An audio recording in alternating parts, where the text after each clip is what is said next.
Meus queridos irmãos, bom dia, paz seja com todos, paz esteja em cada coração. Hoje o nosso sétimo dia do nosso propósito, glória a Deus. Sétimo dia significa um terço da nossa pena está concluída. Ah, glória a Deus, ó, é para aplaudir de pé, um terço da nossa pena está concluída. Vamos lá, estamos aprendendo aqui com o livro de Daniel, sobre todas as coisas que têm acontecido aqui no livro de Daniel. Hoje nós vamos entrar no capítulo de número 4. Capítulo número 4 de Daniel. E aqui começa um negócio muito interessante. Esse livro de Daniel é top demais. Tem milagre, tem doideira, tem coisa extraordinária, tem tudo que você imaginar. Tem escatologia, fala lá do Apocalipse, fala do início. Você vai ver que o livro de Daniel é uma coisa muito bacana de se estudar, amém? E vale a pena você estar comigo aqui estudando o livro de Daniel. Vamos entrar no capítulo 4 aqui. Nós vimos no capítulo anterior que o rei Nabucodonosor ordenou que ninguém falasse mal do Deus de Daniel, de Sadraque, Mesaque e Abednego, perdão, porque ele era o Deus verdadeiro, que o Deus que Sadraque, Mesaque e Abednego serviam era o verdadeiro Deus e que nada podia ser mudado, e alguém que falasse mal desse Deus teria suas casas derrubadas e seria morto, tudo mais. Ok, entra o capítulo 4, esse rei Nabucodonosor, ele se mostra muito crente. Olha a introdução. Nabucodonosor, escreve grandão. Nabucodonosor, o rei, envia esta carta a todos os povos, nações, línguas que moram sobre a terra. E ele fala assim, olha, paz seja convosco. Ó, o homem está crente. O homem está crente. Versículo 2. Pareceu-me bem fazer conhecidos sinais e maravilhas de que Deus, o Altíssimo, tem feito para comigo. Olha o testemunho.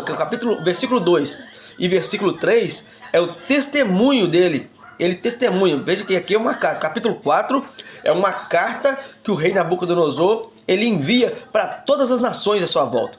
É uma carta. Ele escreve uma carta e envia para todas as nações. E o início dessa carta ele vai dizer exatamente o seu testemunho. Ele vai dizer que é para todos os povos, nações e línguas. Versículo 2 e versículo 3. Pareceu-me bem fazer conhecidos os sinais e as maravilhas que Deus, o Altíssimo, tem feito para comigo. Quão grandes são os seus sinais e quão poderosas são as suas maravilhas. O seu reino é um reino sempre eterno e o seu domínio ele dura de geração em geração. Palavra sempre eterno. Quando ele fala que o seu reino, que o reino do nosso Senhor é um reino sempre eterno, ele fala que é um reino sem fim. A palavra sempre eterno significa perpétuo, né? Então é um reino sem fim, é um reino que não tem finalidade, não acaba. Não é finalidade não acaba, não tem fim, amém?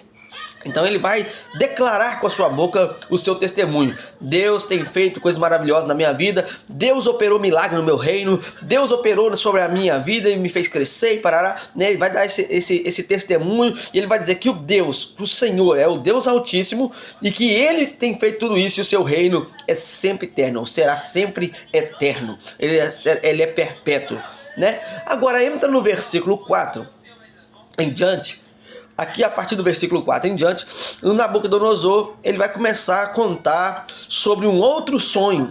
Se você lembrar lá atrás, ele teve um sonho, né, com aquela estátua, cabeça de ouro, peitoral de prata, tarará, né? Então ele teve um sonho lá, perturbou ele e foram introduzidos os magos, porque ele só conhecia as coisas dos caldeus, aquelas coisas das mitologias, ele não tinha um contato com Deus vivo. E aí ele introduziu sobre ele os magos, astrólogos, aquelas pessoas que mexiam com feitiçaria, né? Esse tipo de coisas, os videntes.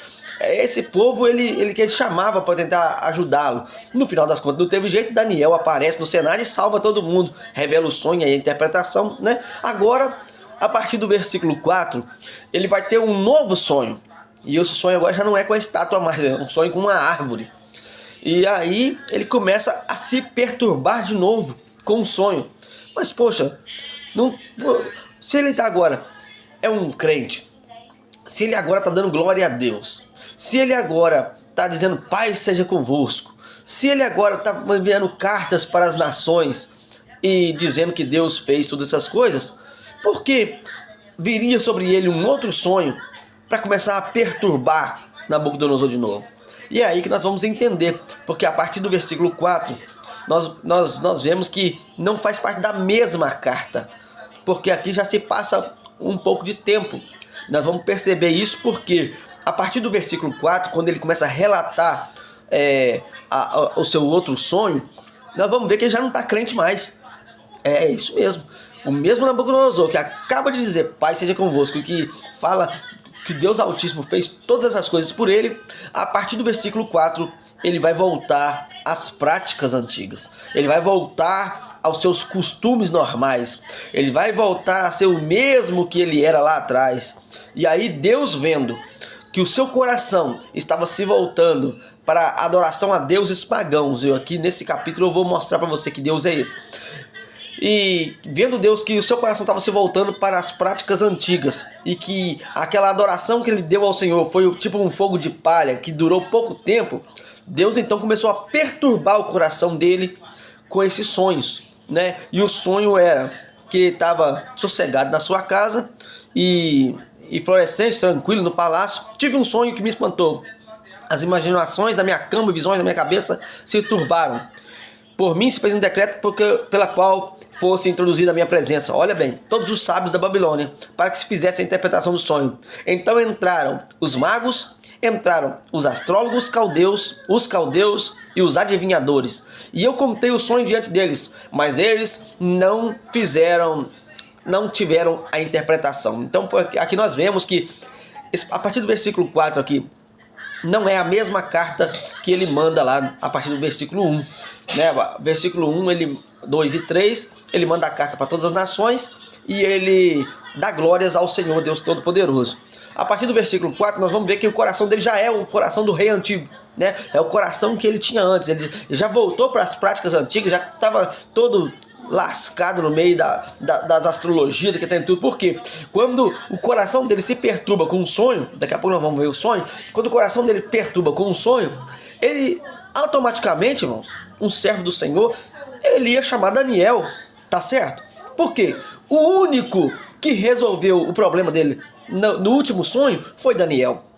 O único que teve a interpretação, que ele viu que o Deus Altíssimo trabalha na vida dele, foi Daniel. Mas agora o sonho dele perturba ele, e quem que ele chama? Ele manda chamar os agoreiros, ele manda chamar os astros, ele manda chamar os astrólogos, ele manda chamar os caldeus, ele manda chamar aquela turma toda dos videntes, os adivinhadores, né? E nós vamos ver que essa turma toda trabalha para Satanás.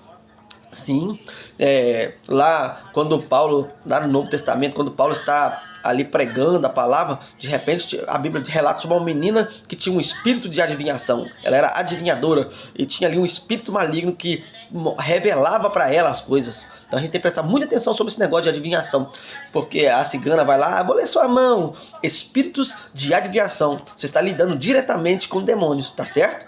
Aí nós vamos ver, a menina, Paulo passava, a menina gritava, eis aí, ó, filho do servo do Deus vivo, homem de Deus e tal. Um dia Paulo se enjoou com aquilo e falou, espírito de adivinhação, sai dessa moça em nome de Jesus. E aquele espírito maligno saiu dela e ela parou de adivinhar. E as pessoas ficaram bravas e com Paulo, queriam até matar Paulo, porque eles ganhavam muito dinheiro com as adivinhações que essa moça fazia, tá certo? Então, foi essa turma que Nabucodonosor chamou. E quando a gente vê ele chamando essa turma, a gente percebe que o coração dele já está todo voltado àquelas coisas antigas que ele era. Ele já esqueceu tudo que Deus fez por ele. Ele já esqueceu todas as coisas que Deus tinha operado na sua vida. E ele volta para as velhas práticas. E a Bíblia nos diz que quando nós abandonamos o Senhor e voltamos para as velhas práticas, existem algumas coisas que acontecem que são piores do que as primeiras. Jesus disse para aquela mulher que ia ser apedrejada na praça e que não foi, né? Porque ele disse, quem não tem pecado atira a primeira pedra. Então ele disse para ela depois que todo mundo jogou as pedras fora, ele disse, eu também não vou te condenar.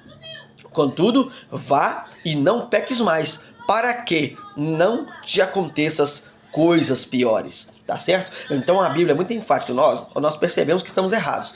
Nós acertamos a nossa vida, reverenciamos ao Senhor, damos glórias a Deus. Então não volte para as mesmas práticas. Não volte para aquilo que você fazia antes. Porque se você volta para aquilo que você fazia antes, as coisas que acontecem são piores do que as primeiras. A Bíblia chega a relatar também que há demônios que habitam em muitas pessoas.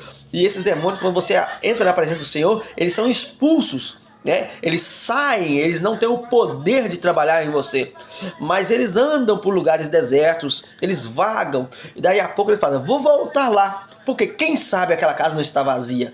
E quando encontra essa casa vazia, ele não volta simplesmente. A Bíblia relata que ele volta, mas traz 7 espíritos piores do que ele para habitar. Isso aqui explica para nós porque quando nós voltamos às velhas práticas que nós fazíamos antes, a gente fica, o resultado ele é pior. Isso explica porque Jesus disse para aquela mulher, não peques mais para que não te aconteça coisa pior. Ou seja, não volte para as mesmas práticas que você praticava antes, porque senão vai ser pior o resultado. Se estava ruim quando eu cheguei e aliviei você, vai ficar muito pior se você voltar às antigas práticas, porque agora você já conhece o Senhor, agora você já conhece o Deus livrador, amém? Então é mais ou menos esse é o contexto.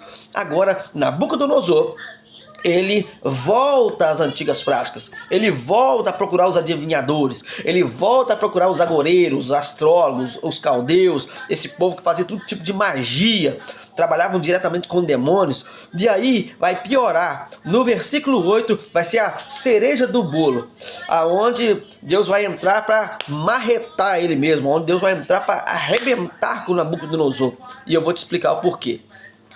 Mas por fim, quando ele viu que ninguém conseguiu trazer ali a revelação, porque quando é Deus que bota um sonho, como que o demônio vai saber qual é? Quando é Deus que coloca ali a revelação, como que o diabo vai poder interpretar? É impossível, porque a Bíblia diz, quem é que conhece a mente do Senhor? Ninguém, amém? Quando Deus coloca um sonho, é só ele, acabou. Então, versículo 8, mas por fim entrou na minha presença Daniel, cujo nome é Beltesazar, segundo o nome, olha que forte, o nome do meu Deus. Olha o que esse cara disse, no qual há o Espírito dos deuses santos, e eu contei o sonho diante dele. Aqui eu quero fazer uma parada para nós estudarmos um pouquinho, tá certo? Eu não vou correr aqui no livro de Daniel, porque nós precisamos de fazer um estudo aqui, né? Nós estamos aqui para estudar sobre o livro de Daniel. Então, nós aprendemos aqui já que versículo 1, 2 e 3, nós vemos que é uma carta para as nações. A partir do versículo 4, nós vamos ver uma perturbação, então passa, já é um outro escrito, não é sequencial, é um outro escrito, né? Nós vamos ver que o coração dele já não é o mesmo daquele adorador ali. E agora, nós vamos estudar um pouquinho sobre esse negócio dessa mudança de nome, o que esse cara fez aqui. E aqui ele deu a cereja do bolo para a martelada de Deus na sua cabeça. Por quê? Ele vai dizer que chamou Daniel. O que significa Daniel? Daniel significa Deus é o meu juiz, ou Deus é justiça, ou justiça de Deus, não é? Toda vez que você vê o nome El no final, você vai saber que isso aí significa Deus, porque esse El, ele é uma abreviação do nome Elohim, que é o nome de Deus, né? Ali no Antigo Testamento, Elohim, Senhor, né? Então toda vez que você vê El, Gabriel, Daniel, Miguel, tudo termina ali com El, tudo é sobre Deus, entendeu? El, essa letra EL é alguma coisa, Deus faz alguma coisa, Deus é alguma coisa, né? E todos esses nomes, Miguel, quem é como Deus, sempre tem Deus ali. Esse El é uma abreviação de Elohim, Deus, ok? Então toda vez que você vê um nome qualquer aí que você achar com El, né, pode ter certeza que Deus faz alguma coisa, Deus é alguma coisa. Você pode ficar curioso aí para você descobrir qual é o significado desses nomes, tá bem? Então vamos lá. Daniel significa Deus é meu juiz, o Senhor Deus Todo-Poderoso. E quando ele chega na Babilônia, o coração do rei era um coração mundano e o rei colocou outro nome. Viu que ele trocou o nome de Sadraque, Mesaque e Abednego também, né? Segundo os seus costumes. E aqui, o nome de Daniel, ele colocou o nome de Beltesazar. E aqui nós precisamos de estudar o que significa Beltesazar. Porque quando ele trocou o El, Deus Todo-Poderoso, ele trocou pelo Bel, né? Então, o Beltesazar. Bel significa um Deus também, mas não o Senhor, não o Deus Todo-Poderoso. Um outro Deus, um Deus chamado Marduk. Que Deus chamado Marduk é esse? Vamos lá. E o final de Sazar ali é aquele que me protege, tá certo?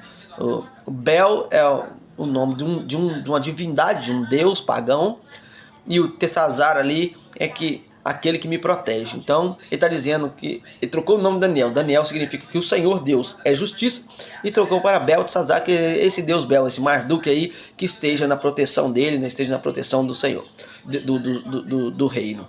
Aí o que acontece? Esse Marduk, ele era uma divindade que estava sobre toda a Babilônia.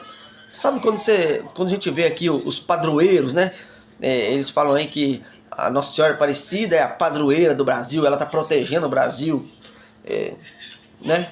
Então é mais ou menos a mesma coisa. Já existia essa coisa de tirar o Senhor, Deus Todo-Poderoso, do centro e colocar alguém que não é o Senhor Deus Todo-Poderoso para estarem ali adorando e ter as suas imagens de escultura. Isso não vem do catolicismo, isso vem de muito antes. Tá vendo aqui o livro de Daniel, mas muito antes de o Senhor Jesus Cristo vir ao mundo. Então, ou seja, esse livro de Daniel é uns 600 anos antes de Jesus. Então, há 2.600 e borrachinha de anos, já se tinha adorações a entidades, a padroeiros, né? Então esse Bel aí é o nome de Marduk, que era intitulado ali um padroeiro sobre a Babilônia, e ele tinha a sua estátua, né? A sua imagem de escultura que era adorado. Ele tinha nas suas mãos um cetro, né? Um cetro que significava poderio, autoridade, essa imagem. E outra coisa muito interessante que tinha nessa imagem de Marduk é que ele era um corpo composto de dois animais. Ele era um corpo composto entre um dragão e uma serpente. Ele era as duas coisas ao mesmo tempo. A estátua dele, a imagem de escultura dele, era um dragão e era uma serpente ao mesmo tempo. E nós vamos ver que isso aqui casa muito bem com a doutrina que a gente está dizendo aqui de demônios comandando reinos, né? Quando a gente fala assim, esses padroeiros, essas entidades, elas tiram o foco do Senhor e são verdadeiramente adoração a demônios, verdadeiramente. Aqui era escancarado, irmão, era escancarado. Você vai ver lá no livro de Apocalipse, nós vamos ver que quando Jesus vem, ele derrota o diabo, o dragão, que era a antiga serpente. Lá no Jardim do Éden, no primeiro livro da Bíblia, nos primeiros relatos da humanidade, nós vamos ver Satanás em forma de serpente, tirando Adão e Eva do jardim, fazendo com que eles entrassem na queda, fazendo com que eles pecassem e que eles ficassem fora do plano do Senhor. Tá vendo? A serpente, lá no Apocalipse, que é o último livro da Bíblia, ele já se manifesta como o dragão, né? O dragão. Aí a Bíblia vai dizer que Jesus vem e derrota o dragão, a antiga serpente. A mesma coisa, Satanás, os seus demônios. Então aqui nós vamos ver que quem era o padroeiro ali da Babilônia, né? Aquele deus Bel, que era conhecido como Marduk, que tinha sua estátua, tinha um cetro, né, na sua mão, e ele era composto por dois animais, uma serpente com dragão, um dragão e serpente, é um dragão serpente, né? Então nós vamos ver que era fundamentado 100% em Satanás, fundamentado 100% em doutrinas demoníacas, e ali pelo coração do rei ter voltado às antigas práticas, por ele ter chamado essa turma, essa corja toda demoníaca para poder estar diante dele para adivinhar, eles não puderam. Então ele chama ali Daniel, né, cujo nome colocou Beltesazar, que significa protegido por Bel, ou que essa entidade, que esse padroeiro da Babilônia, ele protegia ele. Então nós vamos ver aqui, quando você vai ver agora os princípios bíblicos, eles não mudam. Muita coisa muda de doutrina de local e tudo mais, mas princípios não. Então aqui nós vamos ver que esse é um princípio que vai reger a Bíblia de fora a fora. Primeiro, quando você abandona uma prática errada, você conhece a verdade, o Senhor te liberta e você volta para aquela prática, coisas piores do que as primeiras acontecem. Isso que é um padrão bíblico, tá certo? Segunda coisa, é todo aquilo que tira o foco do Deus Todo-Poderoso, da vertical, tudo que tira o foco do Senhor são doutrinas levantadas por demônios. Preste bem atenção nisso. Tudo que tira a adoração principal, centro, é o Senhor. São doutrinas que dão rodeios. Elas são doutrinas levantadas por demônios. Isso não foi criado agora. Isso é antigo, muito antigo. Então, sempre houve isso. Sempre houve. Em todos os reinos que nós vamos estudar durante a Bíblia aqui, sempre houve alguém tentando tirar o foco da adoração central, que é o Senhor. Lá no Éden já começou assim. Deus vinha todo dia conversar com Adão, mas veio a serpente dizendo que poderia ajudá-los em alguma coisa e tal, e fez eles tirarem o foco do Senhor, e aí eles caíram. E ali, toda a Bíblia, esse padrão é mesmo. Então toda vez que você vê alguém se dobrando diante de uma imagem, o padrão vai ser o mesmo. É alguém introduzido por demônios tentando tirar essa adoração central, nós e o Senhor. Sempre, isso é padrão, tá certo? Vou ver isso na Bíblia todinha. Então, por que, pastor, que Deus colocou ali, não adorarás outro Deus, Deuteronômio, tá? É por causa disso. Tudo que tira nós do centro, da vontade do Senhor, tudo que tira nós do nosso direto com Deus, são introduções de demônios tentando tirar o nosso foco para voltar-nos às antigas práticas, para voltar-nos àquilo que era antes, tá certo? Deus colocou o seu servo dentro daquele palácio ali, mostrou o seu poder e grandeza através dos seus servos. Deus mostrou para a Babilônia que Deus era poderoso e potentoso. Deus mostrou para Nabucodonosor que ele governava sobre todas as coisas. E aí, ainda assim, Nabucodonosor corrompeu seu coração, voltou às antigas práticas, e agora ele assinou sua sentença condenatória, dizendo: cujo Beltesazar, segundo o nome do meu Deus. Ele declarou que o Deus dele não era o Senhor dos Exércitos, como ele tinha feito antes ali. Ele declarou que Deus, o Altíssimo, tinha feito todas essas coisas por ele. Agora ele está dizendo: Bel, o Bel, o padroeiro, é o meu Deus, e deu essa glória para esse Deus que não existe. É apenas uma estátua, é apenas uma aberração, e que na verdade até existe, porque é o próprio Satanás entronizado em forma de uma imagem de escultura, colocado ali dentro da Babilônia, e era reverenciado. E foi tão forte isso que depois que Nabucodonosor morreu, ainda continuou adorações a esse Deus Marduk. Tá bom? Então aqui fica o aprendizado. Nosso vídeo não pode ficar muito grande, mas fica aqui o aprendizado para você, em nome de Jesus. Cuidado com as antigas práticas, aquilo que você abandonou por causa do Senhor. Siga firme. Adoração é central, sempre é você e Deus. É você e Deus, é você e Deus. E tudo aquilo que tenta dar rodeio para tirar você do foco, do centro, dessa vertical aqui, pode ter certeza que é coisa introduzida por Satanás, tá certo? Para poder tirar o seu foco de adoração ao Senhor. O véu do templo se rasgou de alto a baixo, nos dando livre acesso ao nosso Deus. A Ele honra e a Ele glória, a Ele todo louvor. Amanhã nós vamos entrar aqui num estudo mais sobre o sonho em si e como que começou a acontecer, mas já vou adiantar que esse sonho só aconteceu por causa dessa situação aqui, porque Deus fez questão de dizer: eu sou Deus, levanto reis, abato reis, levanto quem eu quero e abato quem eu quero, porque eu sou o Senhor. Aqui, a partir daqui, nós vamos ver que Deus vai mostrar a sua justiça, e Deus fez uma coisa nova aqui, irmãos. É muito curioso. Fica comigo amanhã aqui, você vai ver que Deus fez um negócio que nunca tinha sido visto na terra. Nunca tinha sido, e eu acho que nem nunca mais vai se ver. Deus fez um negócio louco com esse homem. Era o maior rei de todos, era o cara, sabe? Nabucodonosor era o cara. Ele conseguiu tudo que ele queria e mais um pouco ainda. Todo mundo reverenciava esse camarada. E olha o que Deus fez com ele. Tá curioso? Fica comigo aqui. Amanhã nós estaremos no nosso 8º dia.